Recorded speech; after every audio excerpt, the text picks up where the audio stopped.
안녕하세요. 뉴스와 사람들입니다.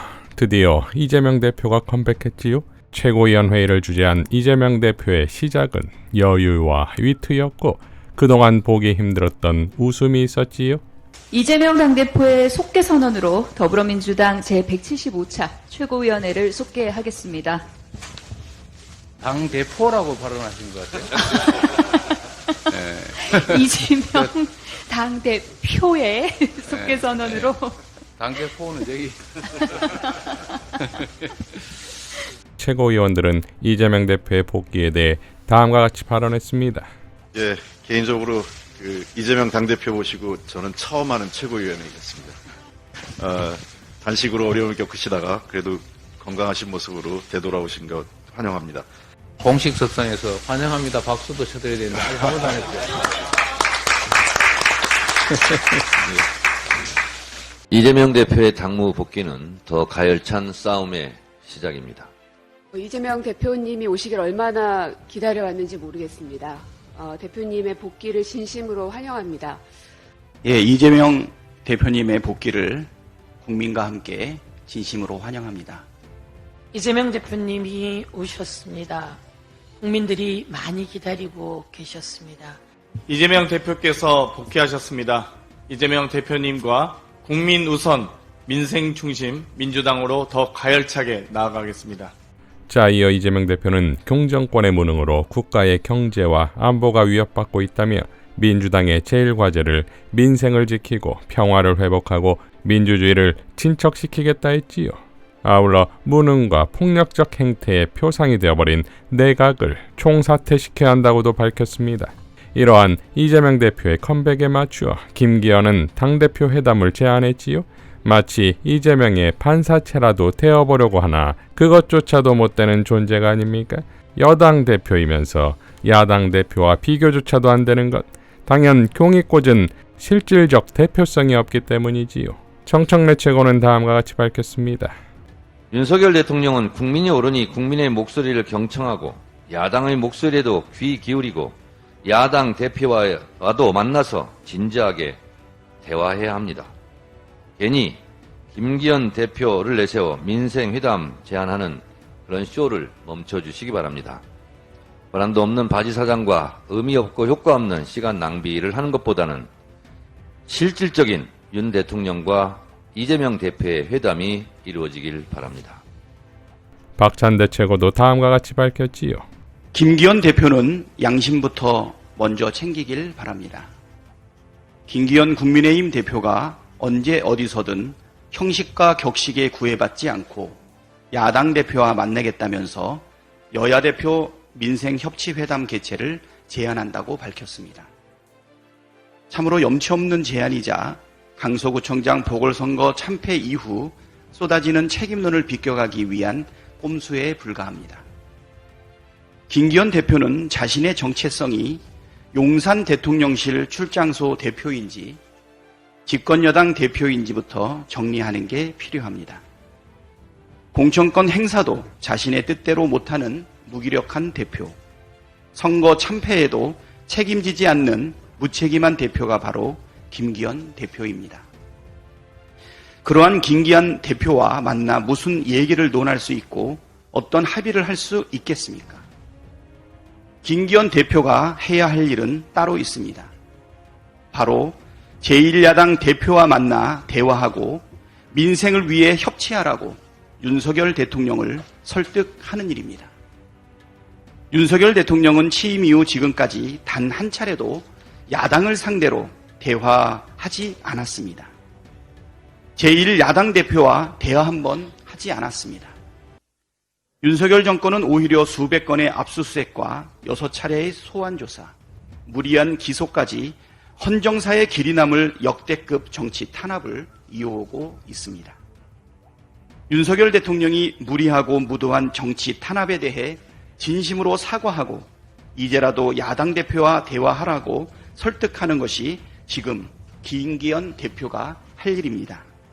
그래야 조금이라도 진정성을 느끼지 않겠습니까?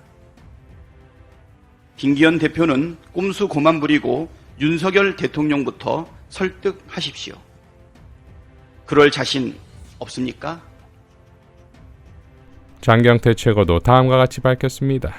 어제 국민의힘 대표께서 야당 대표와의 회담을 제안했습니다. 용산의 영수회담을 제안했는데 돌아온 건 용산 출장소의 회담 제안입니다. 윤석열 대통령이 영수회담은 부담스러우니 대신 만나라고 했습니까?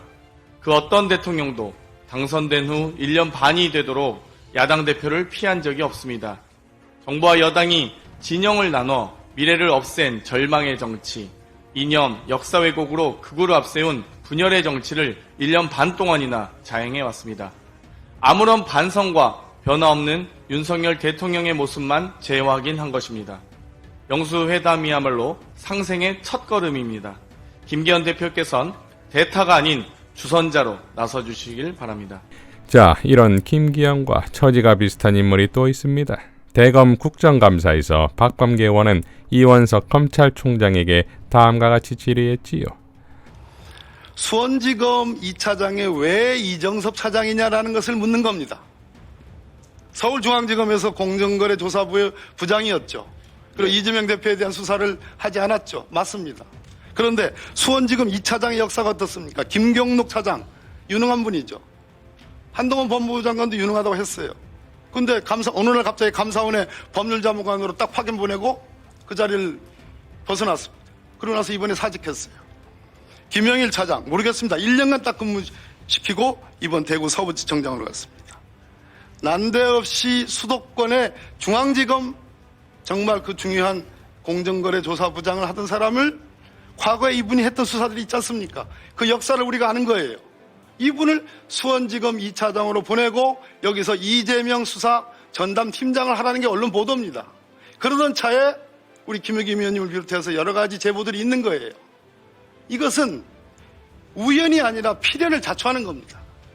사람을 이렇게 쓰면 안 되는 거예요. 왜?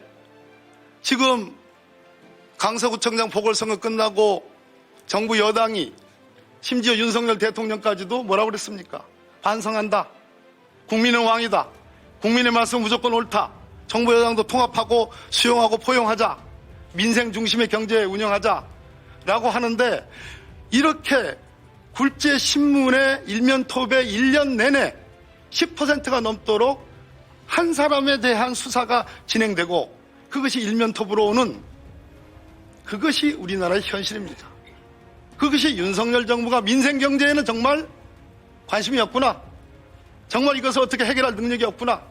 그 맨 중심에 미안하게도 이원석 총장이 이끄는 대한민국 대검이 있습니다. 그러나 이 수사는 마치 이원석 총장이 지휘하는 것 같지 않습니다. 한동훈 장관이 지휘하는 듯한 느낌입니다. 제가 이것이 오늘날 님의 존재와 무게감에 대한 평가입니다. 이정섭을 수원에 꽂은 것인데 보아하니 검찰총장이 아닌 한동훈이 하는 것 같다 이거지요. 그러니 김기현 바지 대표 비판은 이원석 검찰총장에게도 마찬가지 아니겠습니까? 자, 그런데 이원석 총장의 답변이 흥미롭습니다. 의원님, 저는 공직을 제 존재감을 알리기 위해서 수행하지 않습니다. 저한테는 소명하고 책무가 있습니다. 검사에게 권한이 있다고 하지만 저는 제가 검사 생활을 하는 동안 권한이 있다고 생각해 본 적이 없습니다. 항상 저한테 의무와 책임만 있구나 하는 생각을 하고 해왔습니다. 이재명 대표에 대한 수사도 마찬가지로 처음부터 끝까지 모두 제 책임하에 합니다. 장관은 정무직 공직자이기 때문에 국회에서 여러분들과 의원님들과 또 여러 대화를 나누고 질의응답이 있기 때문에 이야기하는지 모르겠습니다만 저는 지금까지 세상 사는 동안 남이 저를 알아주지 않는 것에 대해서 불편하게 생각하지 않고 제가 남을 알아주지 못하는 것에 대해서 그것이 제가 모자란다고 생각하고 살아왔습니다. 이정섭 차장에 대해서 왜 수원지검 2차장에 보냈느냐 하고 물어보신다면 중앙지검 공정거래조사부에 있을 동안에 어느 공정거래조사부장도 할 수 없었던 일들, 예를 들면 재벌에 대한 수사, 심지어 철강 제강사, 종합보험의 담합, 그리고 빌트인 가구에 대한 담합, 좀 우습게는 아이스크림 담합까지 국민 물가를 잡고 경쟁 질서를 바로잡는데 제가 보면 다른 공정거래부장보다도 몇 년 할 일을 했습니다. 우수하다고 평가해서 수도권에 있는 차장검사로 보임을 했습니다. 자, 이게 한동훈 들으라고 한 얘기일까요? 더군다나 이정섭은 수원지검이 아닌 수도권이라는 표현을 썼지요.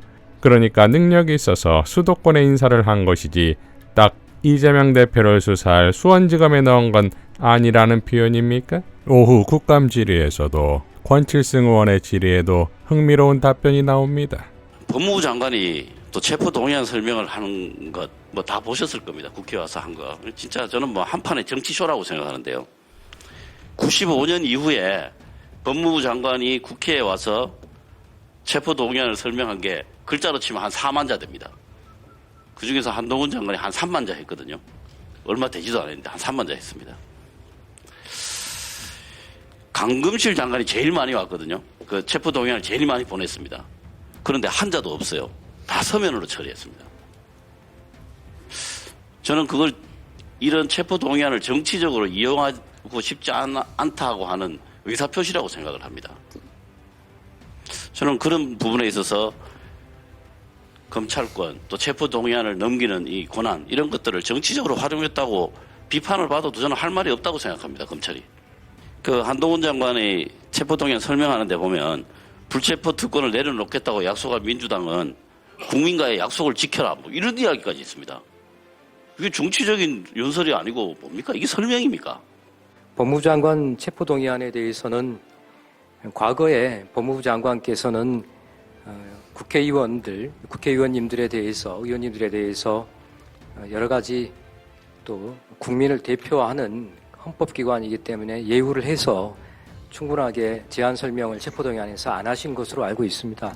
근데 이번에는 이 체포동의안과 관련해서 체포동의안을 포기하겠다, 또 체포동의안을 행사하겠다, 또 당내에서도 그렇고 워낙에 여러 설왕설래가 있었기 때문에 법무부 장관 입장에서는 체포동의안과 관련해서 또 복잡한 사안이기 때문에 의원님들께 충실하게 제안 설명을 드린다는 그런 차원이 아니었을까 저는 그렇게 추측을 하고 있습니다.